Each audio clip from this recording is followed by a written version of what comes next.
Welcome back to MLG's Invite Qualifier for Columbus. I'm MLG. I'm joined by Maud, and we're in our first game of the evening. It is a best of 3 between VexX Gaming and Rat Life. Maud, how are you doing? How excited are you for this new patch and the Invite Qualifiers? Dude, I'm so excited for both. Honestly, there's so many great teams in this qualifier, and to top it all off, we've got this new patch. It's just freshly coming out right now with all these crazy changes. We're going to see some crazy picks, crazy bans, hopefully, a lot of crazy stuff happening, crazy stuff in general. Honestly, I actually took a look at some NEL games while we were in that break between, of course, the forfeit game and this game. And a lot of people are really thinking that Lich first ban or first pick is a really strong hero, and I'm going to agree with them because of the changes too. Of course, is Deny with Sacrifice. However, there are a couple of quick pick bans, and honestly, it looks kind of kind of similar in terms of what we've seen with 6.78 here with the draft so far. Weaver did get a little bit of a nerf, and you mentioned an indirect nerf if they picking up a Night Stalker, who is kind of a hard counter to that hero, John. But so far, everything is very similar. Nothing changing for this draft for either side. Yeah, and this is, well, one of the things that could have happened as a result, just because, like I said, there's not much time to practice it. So you kind of stick with what you know and hope that's going to win you the game. Rubik, Nagasiren, those are heroes that didn't really experience the biggest of nerfs, and Weaver as well. It was a minor nerf, and that was what was partially surprising about this patch as well. They didn't directly go after all the top heroes and just nerf them.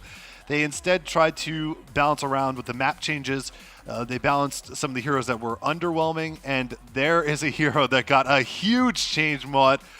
Lich, I'm surprised it took to the 4th pick to see him. He is ridiculously strong now. Yeah, and we talked about it a little bit in the pregame before the game started, before the stream was live. And I just talked about it a second ago. First and foremost, Sacrifice, obviously, it takes a little bit more time. Obviously, the cooldown is a little bit longer, but you get more mana from it, first and foremost. And secondly, it doesn't deny enemy experience anymore, which is okay. That's not a big deal. But it gives you the experience that, of course, it would give for last hitting an opposing creep. So you get an extra creep each time you sacrifice, which is huge. And you said before, all you need to do is deny out of XP range, and that gives you experience and it doesn't give them experience. Plus the Frost Armor change, which means that it slows on top of Frost Nova, which is kind of crazy. Actually, I don't know if they meant Frost Blast or Frost Nova, because they said Frost Nova in the patch. So I think Frost Armor stacks with Frost Blast. Yes. Okay, did they say Frost Blast? Okay, I thought it was Frost Nova for whatever reason. I think it said Frost Blast. I don't think. I'm looking at the dev forums, man, and it says Frost Nova. Is there a Frost Nova? I don't think there's such a thing as a Frost Nova. No, I think that may have been an ability from a game past, but nonetheless, I'm looking at these bans, and Nyx Assassin and Lifestealer making it out of the pool is not too surprising, but we do see Night Stalker banned out, and he's definitely a hero that benefits from the changes pretty significantly. I don't know if he's an every game hero yet, but he definitely has utility, like you mentioned, against Weaver. That's one of the particular matchups I would aim for, and that's why he's going to get banned out by Vex, who already have the Weaver in hand. They decide to pick up an Earthshaker, and Earthshaker got one of those tweak buffs that is just absolutely phenomenal for him. The extra range on his stun.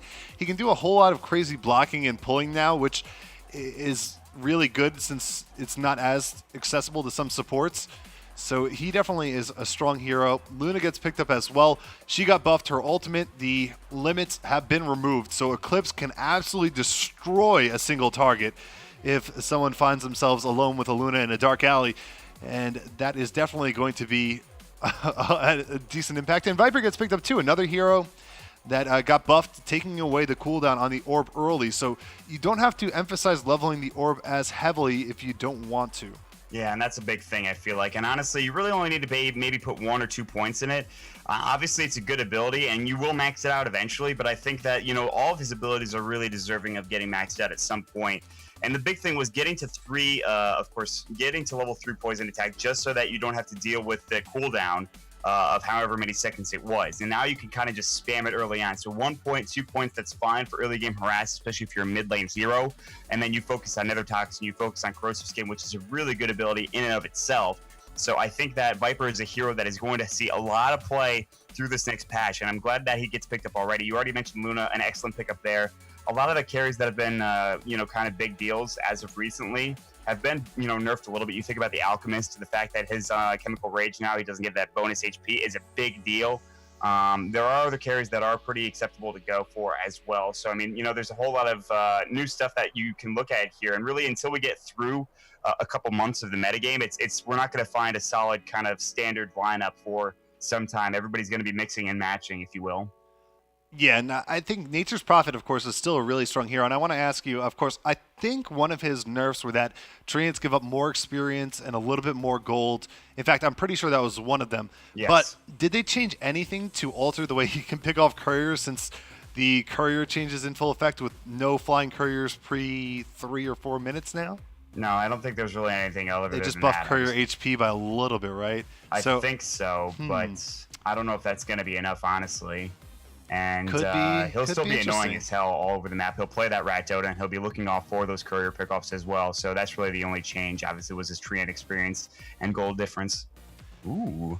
Yeah, so Death Prophet gets picked up here, and she's been getting buffed every single patch for like the last 4 patches, and maybe she's at a point now where she's playable. I mean, the long silence is something that you like to have against a team that has so much team fight like Vex does in the form of Lich and Shaker. So I like that aspect of it, and her silence has been underrated for quite some time now. It is a very long silence at level 4. Let's see what the actual duration is. 6 seconds. That's huge. Against a Weaver, that could be enough to shut him down and kill him off. I do want to look at the bans for a second, though. Keeper Light gets banned out. That's...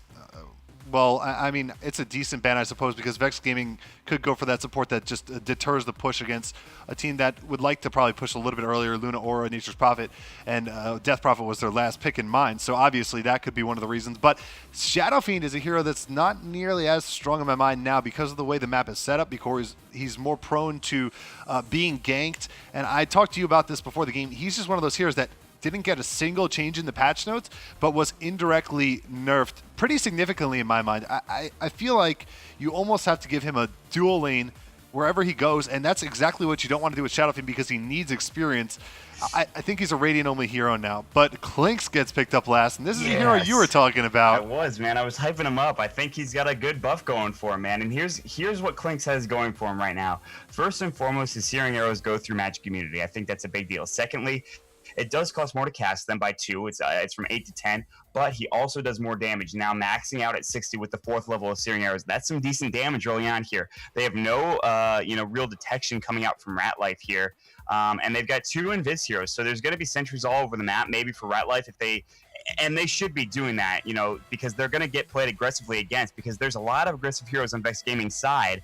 They got to be careful on Rat Life side. They got to get sentries up. They got to get Dust going and you did mention that the slow for Dust is now 15%, but I don't know if that's going to be enough for Clinks, who's going to Shadow Walk away or Skeleton Walk away, excuse me. And I think this is a good hero, honestly. I think that it can fit in, and you mentioned in niche lineups. I think absolutely. So, this is a pretty crazy pickup, and I like both lineups here. One lineup is more focused around, I guess, pushing a little bit. And then another lineup is more focused on ganking as well, because you've got Nature's Prophet, you've got Death Prophet. Those 2 heroes all centered around pushing. Then on the other side, you've got Weaver, you've got Viper, you've got the Clinks. That's all around team fighting and ganking. So it really comes, who can do what in what, capacity. And I think that's really going to be the key for this game, John. Well, let's intro the teams. I voiced my concerns privately to you about Clinks earlier, and they definitely still stand for this game. But first, let's talk about the players. Let's start off with Vex Gaming. We have Crimson playing the Earthshaker going towards the top lane. It looks like Dota the 2 will be playing Viper in the middle lane, Optimo on Weaver going towards bottom. He'll be joined by Lich being played by MyDear, and that leaves Railgun on Clinks. Now, looks like they're set up for a 2-1-2, and it has been a long time since we've seen a 2-1-2. Yeah. A long time, and I've wanted it for so long. Yeah, I mean, honestly, I love this. I love seeing a 2-1-2, and it really works out for you, I think, because now you can just get more levels effectively. You've got more room. Pulling's not necessarily a huge thing anymore, so you're not losing a whole lot top lane. You're not really going to be able to gain experience as fast if you had a tri lane, so dual lanes are fine in that facet. We actually do see MyDear roaming up. Maybe he decided against it. Maybe we spoke too soon, but he has wards, so maybe he wards up top and then heads down bottom. It looks like he will. Plus the fact that he has sacrifice level 1 means this wave is always going to be pushed in favor of the Dire team.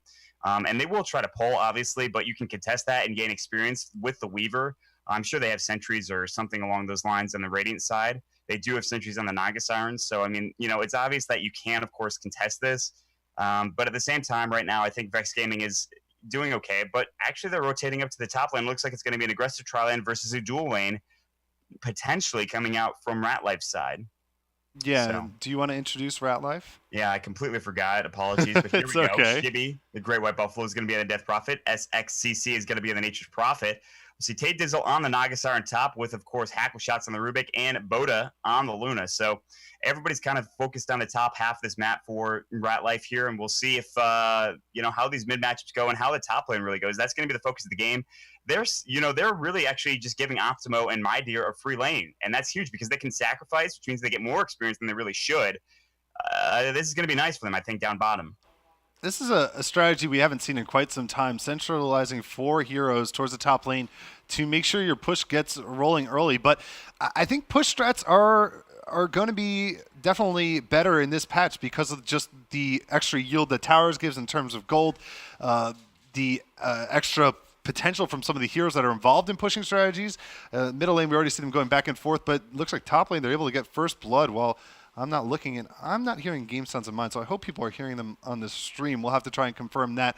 But as of right now, first blood on the top lane comes out early for the side of Rat Life, so their lane seems to be going pretty well. My concern for Clinks wasn't really the first minute of the game, him dying, but of course, when he's up against this many heroes, that's a very possible thing for him to happen. My concern is that he has to fight into these team fights. We talked about Eclipse, we talked about Exorcism. Even like Wrath of Nature early on in the game could devastate that hero, so we'll see if he can manage that well. Yeah, I mean, Deathpack will give him some survivability, but he needs levels for that, obviously. So early on, it's going to be difficult. He will get more levels because he is in a dual lane, assuming he doesn't die again. But that's a big question mark. Is he going to go down? Is he going to get ganked? But while all of this is happening, yes, they get first blood. Down bottom, you've got a Weaver with 10 last hits already, plus getting extra experience from Sacrifice, which I already mentioned. So, they are in a good scenario where they can just keep this lane equilibrium right about here and continue to farm. Top lane is really going to be the danger zone for Vex. Mid lane, we should see Viper do okay against Death Prophet, at least until 6. So everything is going fine for Vex Gaming right now, despite losing first blood. But we do see a rotation from the Nature's Prophet down bottom. They might want to try to fight him. Frost Blast is going to go. Optimo with the Swarm, and now the TP rotation. He's taking damage. Geminate attack is going to go. Is he going to go down? Yes, he will. The Ensnare on Optimo right now, not enough to stop him from getting that kill. That's even more farming experience going for Optimo. And, well, it's looking good for him already on Vex Gaming's side. Yeah, well played by him on the bottom lane. I mean, Nature's Prophet came in, and you understand why you'd come into the bottom lane because you want to get something out of this lane, but it's so hard to play into a Lich because he's going to deny you. He's going to have that equilibrium you're talking about. And if they keep you far away from your tower, that's where Weaver thrives. I mean, he can pick you off so hard. Better move speed than most heroes, and a Lich adds in a little bit of slow and extra damage. So I think he's going to go back to the jungle. It looks like he's going to take the high ground and try and CS one of these neutral camps. And really, that's all he can do right now. And they just have to hope that their push momentum can get going earlier than later. Otherwise, Weaver is likely going to be able to take over this game based on the amount of farm he's getting thus far. Yeah, and I mean, despite his change, which I think was his basic attack time, something along those lines, it's not that huge of a change. They need to shut him down, and I don't think it's going to happen. We talked about the creep equilibrium, and I think that he's in a good scenario to keep farming and have no problem. Nature's Prophet is going to cliff jungle for the time being, and he's going to try to maybe get to an early Midas here. Tatos is going to head back up top. And another thing I forgot to mention is that, you can still pull here from this camp, which is, this dire camp here in the dire jungle. That's still a decent pulling spot for the Radiant side. However, they did ward it with the Sentry Ward there. So nice play from Vex to get that out of there. And mid matchup is 19 in favor of Dota the 2. You look at the Death Prophet at 11. So you kind of expect this because Death Prophet's animation for last hitting is not that great. You have to kind of rely on Crypt Swarm. But she will get Rune Control, which is something that's really decent. Yeah, I mean, Death Prophet probably should have more last hits. You mentioned the animations, but top lane Buddha is going to get jumped on. He gets killed off here. A really nice Earthshaker Fisher that separates him from the team, but now Crimson gets tossed over with the telekinesis, jumped on. He's going to drop to one more auto attack from Tate Dizzle, and down he goes. Railgun's going to pop into Invis. There is a sentry down, though, so they know exactly where he is. There's no more mana left. They're going to pop off the dust and now try and turn this around on him. There's a Fade build up in 1 second. They're going to go on top of him, and down goes the Clinks. Ends up being a 2-for-1 trade, and that's a whole lot of experience for these supports. Yeah, and they really needed that. They did catch out Boda up here for, of course, the Clinks, but that's not going to be enough to really quell that experience gain. Crimson got caught out on the wrong side, so not that great, but... Oh, sorry. We're going to just double check our sounds because with the patch, it does reset some settings, so maybe that will fix the in-game sound issue. And that could fix some of our problems. So, sorry about that, guys. We were looking back at the game, and you're mentioning the top lane. That was a pretty big victory for them. Yeah. And now we'll see if they can continue with that kind of momentum. The problem, of course, Luna not surviving. It's still pretty good for them because Rubik and Nagasaran are two supports that are really powerful if you can get levels on and get those level 6s. Yeah, absolutely. But it's going to take them some time. They have been tri-laning, at least for a period of time. It looks like they decided against it now as they send the Nagasiren down bottom. She doesn't have any mana. Oh, so middle lane, though. Shibi's getting jumped on here. Rotation in from Lich. 3 seconds until the next Frost Blast is up. They're going to die for it. Turn around. They do get a trade, but Lich for your mid-death profit, that's probably going to be in favor of the Dire, and they'll be content with that. Hackle shots, good rotation in. Once again, he's picking up experience wherever he can. He's getting level 6 around this. I mean, he's only 1 level behind Viper. And he's on a support, so the support 1 level behind the solo, that's pretty fantastic. Yeah, that's pretty good. And he got that level somehow, despite being in a tri-lane for a period of time. I think it was because they got that kill on the Lich. He's close to 6 now, which is excellent, which means that he's going to have a really quick spell steal. Another thing that is a great change is honestly the Aghanims for Rubik right now is huge. I don't know if anyone's going to really be able to get that farm in a game as a support Rubik. Going to have to lane him mid or something like that. But really, it's going to be tough, I think, from now on for him to get an Aghanim Scepter. But it could be a fun pub build. Maybe he'll be able to get it sometime, maybe even this game. Highly doubtful, but still kind of a fun upgrade there. Meanwhile, Dota 2 is farming consistently well with 33 last hits, and Optimo is going out of his mind with 44. We see, of course, the Lich roam back down here bottom, and he is almost level 6 as well. We talked about the Chain Frost difference as well. That was changed last patch. It's a good change, so I think My Deer is in a good position right now. Tadizzle's taking a lot of damage. He'll have to get a TP in from the Luna, and the Luna is going to be 5 still, so no mana. Even if she was level 6, she doesn't have Eclipse yet, and she wouldn't have mana to use it nonetheless. So now they're going to actually rotate a couple heroes down bottom, which gives more room, more farm for Railgun, as well as Crimson, which is exactly what you need. With Railgun getting level 3 Searing Arrows, it's a position where he's going to deal a decent amount of damage. He just needs to get Death Pack so he can survive in these fights. Yeah, I mean, right now they're kind of playing into the plan of Vex, where Vex already have a favorable lane in the bottom. Weaver's big enough where she can almost stand alone down here because she's got 47 CS, already has 1 kill. Now she's just applying extra pressure to Luna, and they're going to end up having to give extra space in the top lane as a result. So Clinks is going to get bigger, and these are 2 heroes that, of course, can get you a lot of map control once they pick up a couple items in the game. And we'll see how that ends up panning out for a Vex. But looking towards the middle lane, Death Prophet's level 7, has Exorcism available. We haven't seen any kind of concentrated effort to pushing yet. I think that has to be the mind. Bottom lane, they're diving. Yeah, Buddha is going to get jumped on. And one more auto attack from My Deer gets him the kill. So it's 4-4 right now. But this is exactly what I'm talking about. There's nothing they can do in this bottom lane. It's just Weaver is too strong. I mean, he's of course got a really minor buff in the last patch, but he still is virtually the same hero, and they're going to get a tower on top of this as well, especially paired up with a Lich. Yeah, and this is really good now, and he has Chain Frost, and that is a huge ability, and honestly, I think that he is very strong in this scenario, and you just saw how much mana he got from Sacrifice, gets him back to full because of that change. A strong hero nonetheless. And it's nice to see him back in the metagame, and hopefully we'll continue to see him as we keep going here. But with the lead going through the Dire now, it's a 2,000 experience lead and a 3,000 gold lead. And they're giving room to these heroes like you talked about. Now we see maybe a smoke gang coming out from the Radiant side. They're going to look to pick off either top or mid. You're going to see Tatas will lead the way. He doesn't have songs, so no song initiate, but Boda has level 6, which means that he's got Eclipse. They got to be careful. They need vision as well to make sure they can grab this Clinks. They have 1 Dust, Hackle Shots has 2, and the Sentry Ward on top of that. They got to be careful top. This might be a ganking opportunity. They're waiting. Boda's going to go in first, looking for the Lucent Beam. There's the Telekinesis, the Dust as well. And easy kill with the nice usage of the Ensnare there. Clinks is going to fall. TP on the backside coming out from SXCC. They want to try to push this. Crimson's here with My Deer, but they need more. There's the Nature's Prophet Treants up, and now TP rotations are coming through. TP's from 2, Exorcism's online. Shibi wants to fight this fortification. Optimo. Now Chain Frost goes. Damage done to Boda, but he is going to pop his Eclipse off, but not nearly long enough. SXCC going to go down to Optimo. Now on the backside. Dota 2 is invised up. He'll get away. They'll get 2 for a 1 trade from My Deer falling. Optimo now coming in the backside. The Spirits are roaming back through in just a couple of seconds. Optimo taking a lot of damage, but here's Dota 2 as well. Spell was stolen. They're looking to go on the Death Prophet, but she will TP out to safety. And in the end, a 2-for-1 trade, I believe, going for Vex Gaming, and they defend their tier 1 tower.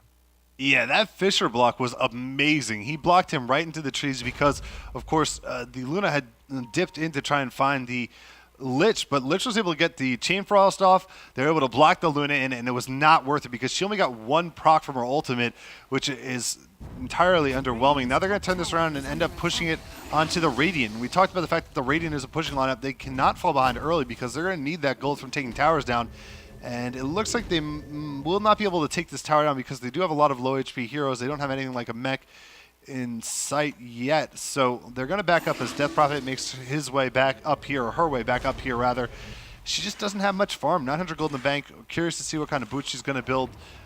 Arcane's will probably be decent since they are a pushing team, but occasionally we do see a different choice on her to get tankier. Treads are a possibility, or even phased, because she's already pretty speedy. If you can add to that, she can be devastating. And here we do see the Arcane boots will be the pickup, so it's going to be more so oriented towards the pushing effort.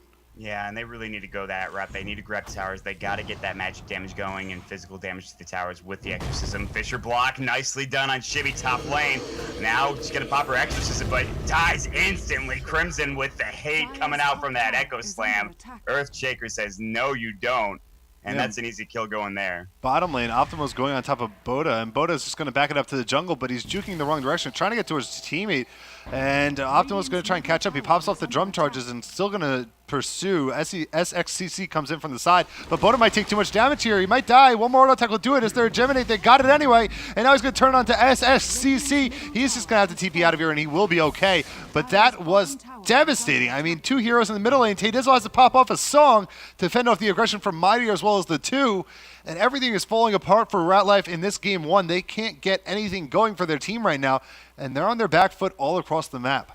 Yeah, they really are, and I think a lot of it came to that top engagement. Plus, I feel like they need you can't let this Weaver farm away. He's still a very strong hero, and that's shown with the pass kill that he just got, and of course the fight top lane as well. It's a hero that you need to gank early on. You can't let him get free farm like he did bottom lane, and they kind of just sacked that lane. They'll take the top tier 1 tower. That's more farm going for them. Railgun's level 8 now. He's got one Oblivion Staff, close to a second. He'll skeleton walk away. 4 heroes up top now for the Dire team. Plus, you look at, I think Death Prophet really needs level 2 ult to be super effective because that's a major jump from 4 to 12 spirits. 4 spirits not going to do that much. 12 spirits will change the course of a fight for sure. But will they jump on top of this? Crimson, no Echo Slam, but he's got a level 4 Fisher. Looks like he's going to come in and try to block. There's 3 heroes right in his path. He'll grab 3 of them. There's the TP. Chain Frost, huge. The Eclipse is going to go up. Optimo time-lapsing back. That means he's not going to be able to TP, and My Dear taking a bit of damage. It's a 2-for-0 trade. Now 2-for-1, 3-for-1. And now they're going to try to get a TP out, and they will not be able to stop that TP, but it doesn't matter as they take a great trade for Vex Gaming once more. And Optimo had a time-lapse down to the bottom lane. He doesn't really care. He's going to keep going for this farm. Maybe even go after Taydizzle here. Yeah, I mean, he could dive this if he wants to. Taydizzle decides to poke his head out too far, but that was ridiculous. Did you see that luck proc bounces from the Chain Frost? Amazing. There were 4 Treants in the middle of it, and it decided to just bounce between one Treant and Luna the whole time. Like, I have never seen that in my life. Usually, whatever can go wrong with one of those abilities will go wrong. And it did not happen there. And now XSCC is going to get jumped on by Optimo in the bottom lane. They throw out the swarm, but he needs to be careful. There's a lot of heroes here. It's a bait. Hackle shot with the telekinesis is going to toss him backwards, but fortunately for Optimo, he did have the time lapse available, and he'll get out of there. But that was close to being disastrous for him. He has a fantastic lead, though, so I'm not sure he'd be too set back from one death. Mightier in the middle lane, meanwhile, is going to throw a Frost Blast onto Shibby. There also is a Railgun deep in the enemy jungle. He has his Orchid finished up, so a huge item for him. And you can see the damage he's doing already. He's just going to jump on top of Shibby. This might be a kill. He's not using Searing Arrows, though, and that was actually a significant mistake. If Searing Arrows were on there, that could have... Though, I think, to really be effective. He had 160, so that's yeah, you're 16 right. volleys, he should have used the Searing Arrows. He should have used the Searing Arrows. That would have grabbed the kill, I think, plus the Soul Burn running out from the Orchid would have gotten the kill. But, you know, that's fine. Honestly, that was kind of a, you roll the dice, see if you can get a pick off there. And he did decent damage. Shibby had to head back home. But not the end of the world right now. And if you look at all the towers, there's no tier 1s left on the map for the Radiant Tide, and that's a bad thing because they are the pushing lineup here. They are the pushing lineup, and really they're getting picked off left, right, and center. Plus the towers are going down. You got Midir who's getting farmed. He has mech now, which is huge at 14 minutes of the game for a Lich who's theoretically off lane if that exists anymore. Boda might get initiated on mid. That's not going to happen. Optimo is continuing his free farm. He's got a Perseverance, so he's going to work towards Lincoln's after he picks up his Tread's drum as well. Railgun's getting jumped on. He just ran into a Sentry Ward. He's going to get killed off here. Gets chain disabled on, and there's just plenty of damage to kill off a Clinks. I mean, that's the one problem with a Clinks early game, especially when he's not under the effects of his ultimate. Death Pack wasn't used there. He doesn't have enough of a strength pool to withstand any of this burst damage that comes out from Ratlife's team, and they're going to turn this into a push for themselves. You can see the wrap behind the tower. It's Hackle Shot Invis right now. He's going to look to go on the 2. Nagasaran gets a kill on Lich, meanwhile, off camera, and we see Weaver trying to make her way into the fight, but Eclipse is used. They kill off the 2, and now Optimo is walking towards all the enemy heroes. He's going to just go ahead and Sakuchi right through Nagasaran, get that kill, but a tower drops and a favorable trade for Ratlife as they finally come together and get some teamfight momentum. Optimo is going to try and pick someone off as they retreat. It will not work. And he is building towards a Linken's. Linken's with an interesting change, but it's unlikely to really affect Weaver with being able to cast it on your allies. I don't think he's going to opt to do that, of course, since he probably needs it more so than anyone else. But an interesting change nonetheless. Yeah, it kind of adds more versatility, and I think they wanted to make it, the item costs so much money. You got to make it worth it, and that's one way they're going to try to make it worth it is by adding that kind of change. I don't think it's enough, in my honest opinion. I think they needed to add that change plus make the recipe or something cost a little bit less because that item's good. Trust me, it is, but I feel like it just costs a little too much money in the end. And but then again, it's kind of core on Weaver, and Weaver's a good hero, so you might as well be able to, might as well make him get it. So there is that. But yeah, but my understanding is that it didn't get worse. So you can. No, you're right. You're right. So there's no reason not to get it. It just has an extra use. I mean, I haven't tried it yet. I'm assuming it's an instant cast, and should be. Let's check it out. That could make it really, really interesting if you're on top of it in the middle of a team fight and no one's targeting you because of it, and you just go ahead and pass off on teammate. That could be quite the ability. Optimo's going to have the time lapse in the bottom lane as it gets hit by the Wrath of Nature. I think they renamed. No, they didn't. I heard someone call it something else, and I was just wrong. They were wrong. Call it Nature's Wrath because that's what it's called in like Warcraft 3. So. Yeah, I thought they were changing the name or something in this patch, but instead, it looks like Ratlife are going to try and get their push going. Once again, they're at the bottom lane, grouped up pretty heavily. There's a lot of split pushing potential on the team of Vex between the Weaver and the Clinks, so they have to be careful and be conscious of what kind of trades they are going to give up if they concentrate too many heroes on one pushing effort. Here we see Earthshaker blink in, Echo Slam, but it's a great split! And now here comes the Chain Frost. They're going to try and take it away, but Hackle Shot brings it back in. And now it's just going to chain off of Shibby, comes back to Hackle Shot, doesn't deal all that much damage. Silence comes out of the sleep, and now Crimson's going to drop instantly, but Luna's already dead. The Exorcism is going, it's dealing a fair bit of damage, but XXCC is going to die, and now Shibby's going to get jumped on as he retreats into the trees. He'll die as well and drop a gem inside of the trees, but I'm not sure they spotted it. The 2 walks over in that direction. A huge team fight in favor of Vex, but maybe a break for Ratlife and that gem not being spotted. Yeah, if they had picked up that gem on Vex Gaming, it would be even worse. And Optimo's walking right back over. He's like right next to it. They're right next to the gem. They have no idea it's there. That doesn't matter. They'll pick it up now on Ratlife if they can get back to that point in the lane. But that'll take some time, obviously, because they won't have the map control after this push going down to the bottom lane if they want to try to take this tower. The silence was wasted on the Earthshake, who already uses Echo Slam. Obviously, they could have gotten fissured, but I think they needed to save that for something like Optimo. Obviously, the other big team fight ability from my XXCC is going to die here. And I keep adding an extra X. XXCC. I don't know why that name is so hard to say. Right. But Railgun comes in, of course, with the Orchid and kills him. I mean, they're just so far ahead right now, Vex. Let's take a look at the goal graph. It's 7,500, 12,000 experience as well. They're going to turn around. They probably could kill Roshan if they like to, just because they have so much map control with all these Invis heroes and the towers being down all across the map. And we'll see what they want to do. It looks like they're going to group up for a smoke here. Yeah, they may go to the jungle or even smoke Rosh. I don't think they need to smoke Rosh. I think they are smoke Roshing just because they don't know that there's no Radiant Ward here, but they didn't need to do that, honestly. But You know, it'll get done at least, and they're getting Frost Armor going. They're doing some decent damage coming up from Railgun and obviously Optimo as well. We're gonna see the Radiant team try to make their way over here. I think they know this is happening, but you know, I don't think they're gonna have time to contest this unless they were able to song in, which is not available for another 52 seconds. They know what's going on. There it goes. And now the thing is, you see this clock, it's changed. You don't know when Roche is respawning. And anywhere from 8 to 11 minutes, I believe, is the timer. So there's no point in, I mean, you can write it down, but you have to understand that any point between that means that Roche is going to be responsive. You always have to be checking, especially in a close game, which makes it all the more exciting. And that's, like you talked about, what IceFrog was trying to do with this patch, to make it more aggressive play. And Viper's going to pick up his Aghanims. Lincoln's is going to be done for the Weaver. And Vex Gaming are looking strong, John. Yeah, and while we have a minute, I mean, the question is, does it make it more aggressive or does it make it more passive? I mean, the possibility of Roche respawning at 8 minutes, I mean, if you're the enemy team and you're against an Aegis, you can try and hold out for 8 minutes and not take fight. But of course, if it goes to 11 minutes, that could be a long time of giving up farm. I mean, it's an interesting change. I'm curious to see how exactly it's going to pan out. And contesting the Roche pit is definitely going to be more important now than ever before, since the timing is sporadic. But nonetheless, it's going to be a huge advantage for Vex right now because of the amount of map control they have. You can see the push coming on the bottom lane. They're going to bring in Nature's Prophet towards the tier 1 tower. But quick response from Vex is going to bring Viper and Lich down here, and they should be able to deter this push pretty easily. Viper has his Aghanims. A very nice pickup on him. We see Earthshaker, of course, had that blink already, but also picks up an Invis Rune. Just trying to check item progression across the map. It looks like the Clinks is going to be building towards the BKB now, and that leaves one hero I missed. It's Optimo, who has his Lincolns, and the castable Lincolns is, It doesn't say doesn't anything. have a cast feature on it. They didn't change the tooltip. Come on, Valve, get it together. Castable Lincolns is now the passive Lincolns. That's right. Welcome back, old Lincoln. Smoke Gang top tackle shot going to look for Railgun, but Railgun is too keen, and he's going to be able to back up.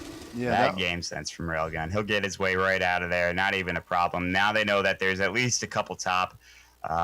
You know, they'll see a couple heroes. They're going to try to split push bottom, as you can see, and go mid as well with Optimo, and they're going to do a good job here. They're going to force a TP response. They have to. There's no way you're going to push fast enough on the Radiant team.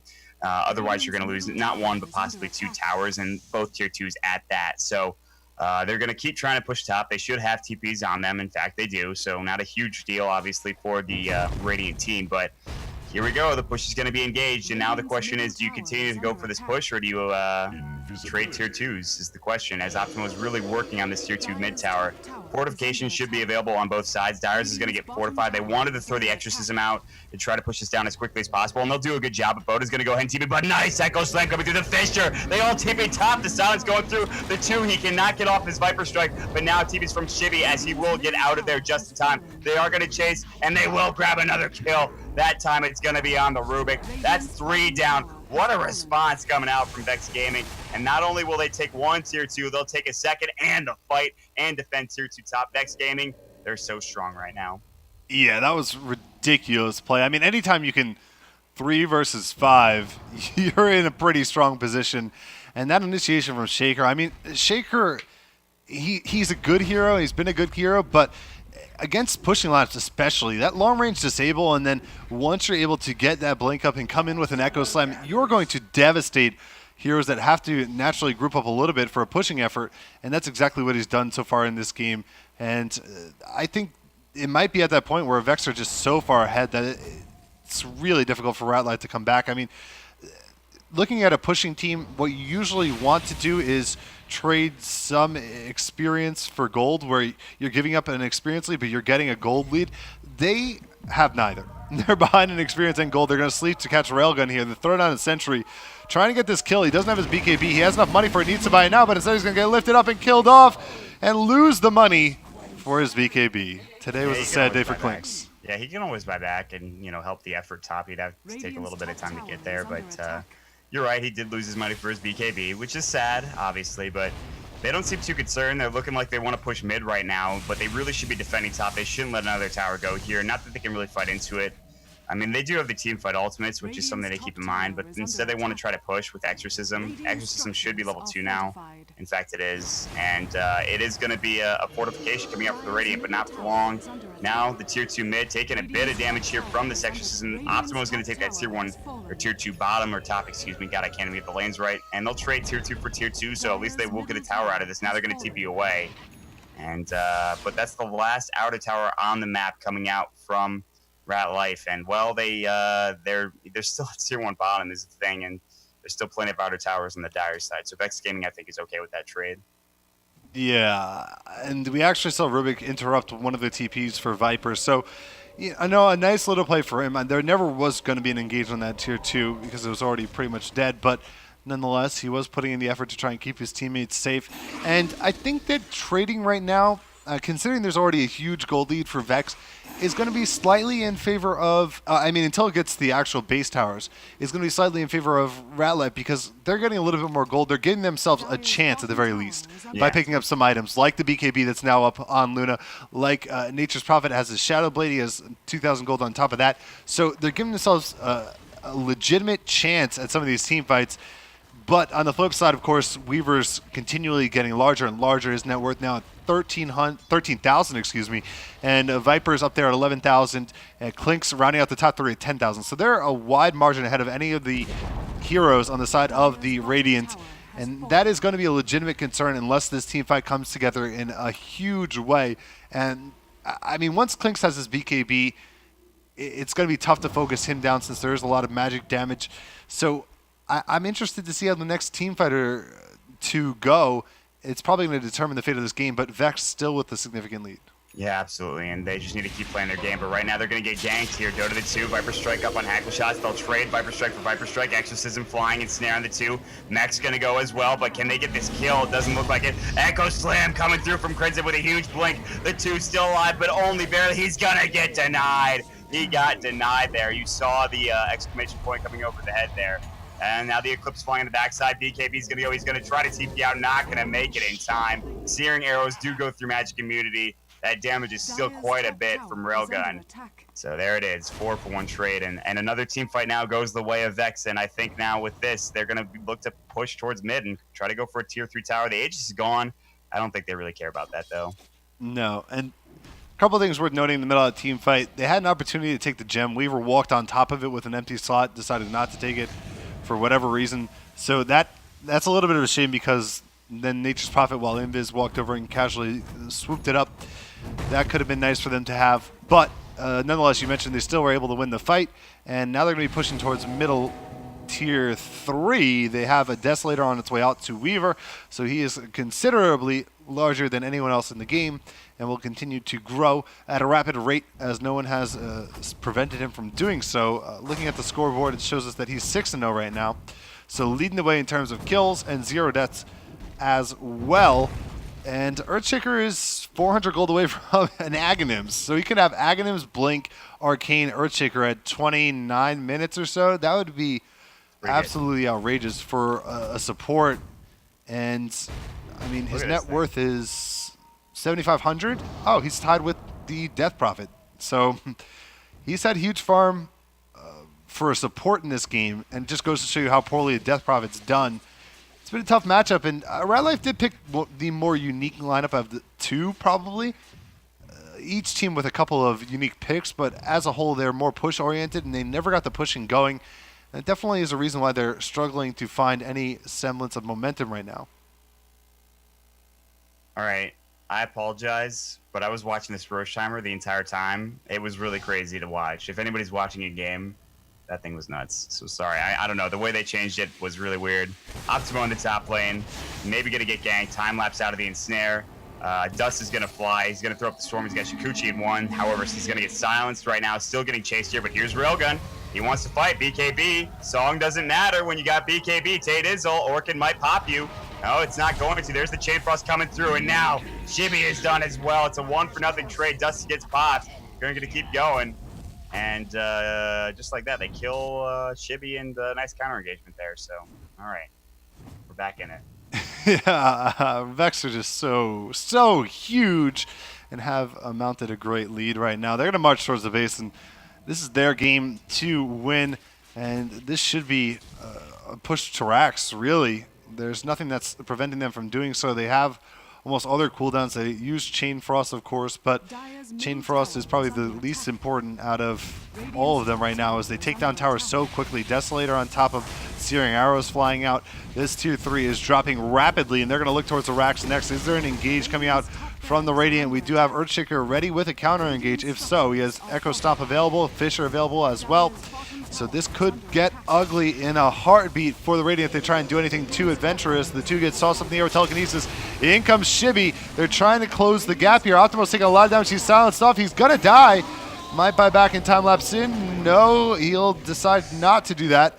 And we do have Boda in pursuit of the two. The two on the high ground is going to try and TP home. We'll make it home, so no Lucent Beam interrupt. I believe it was used just prior to that, so well played by the two, knowing that they couldn't interrupt him and getting away there.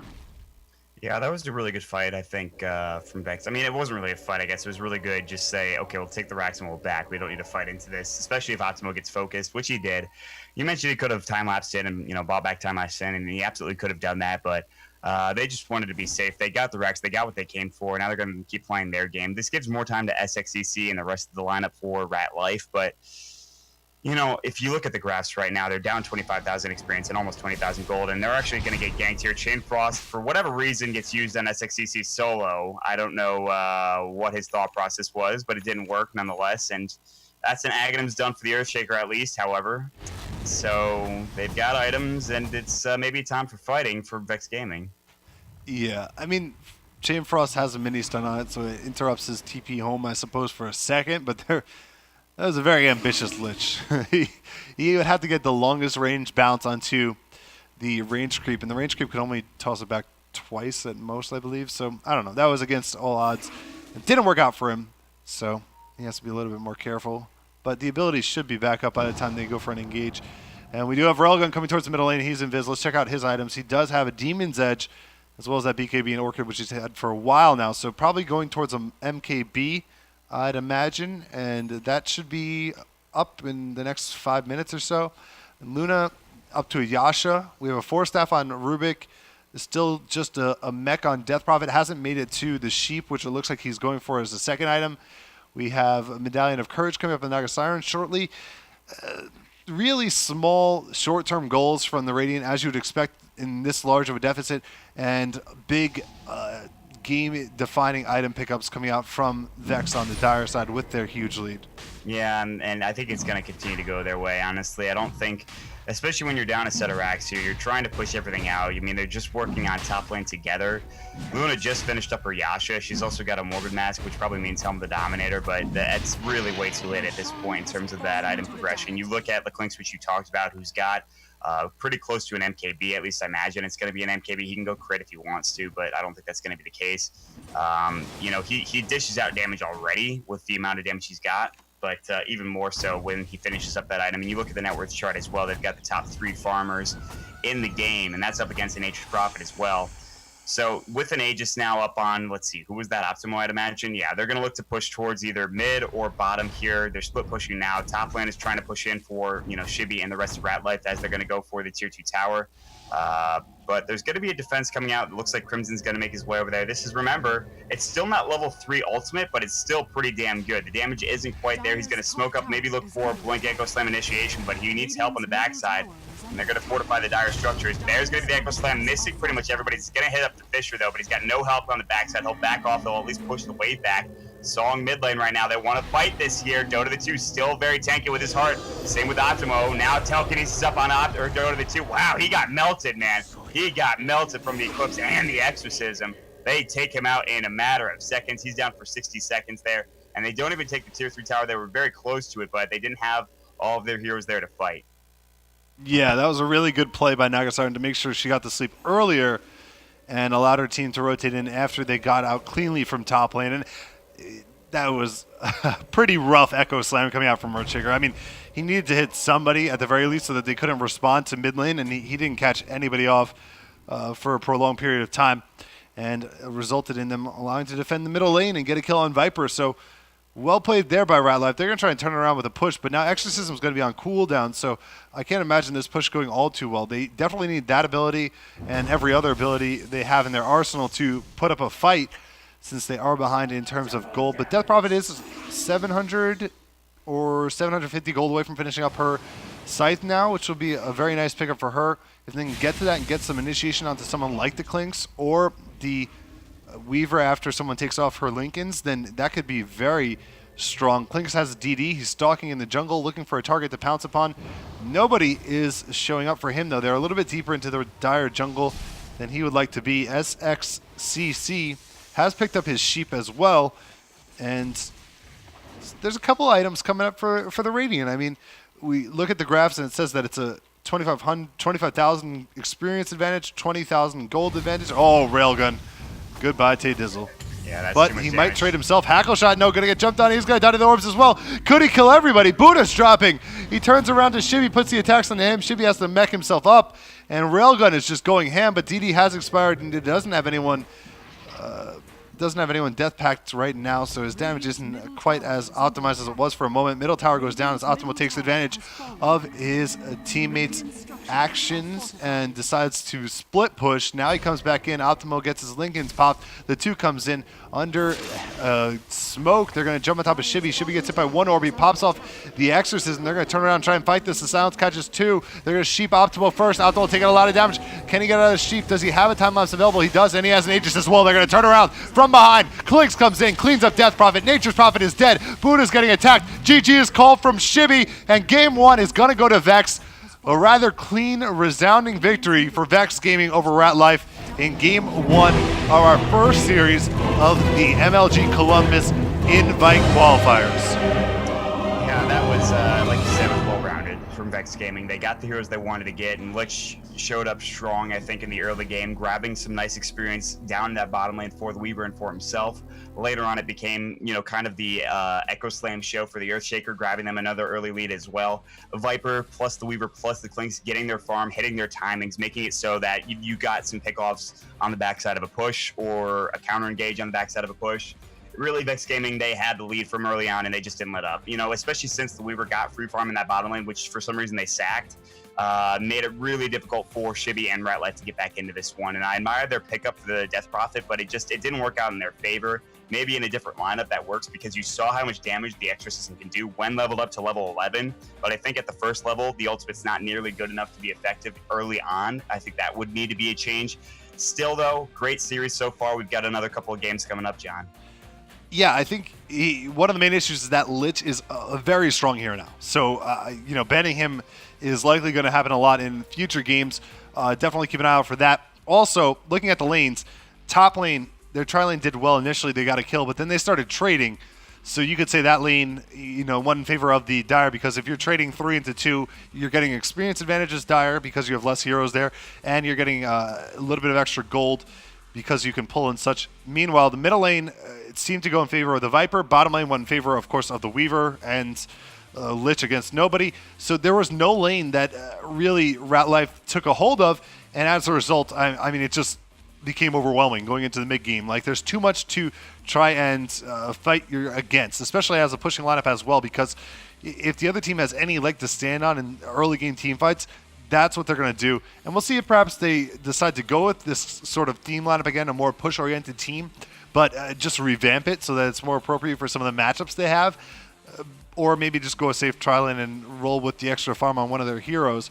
But they definitely need to get that push going earlier. Exorcism comes around the 6.5 minute mark. They don't use it to push a tower until, 15 minutes in the game or something like that. The timing just seems to be off, and you want to maximize the value from that ultimate if you're going to go ahead and go out and pick a Death Prophet, because that's what she does. She pushes.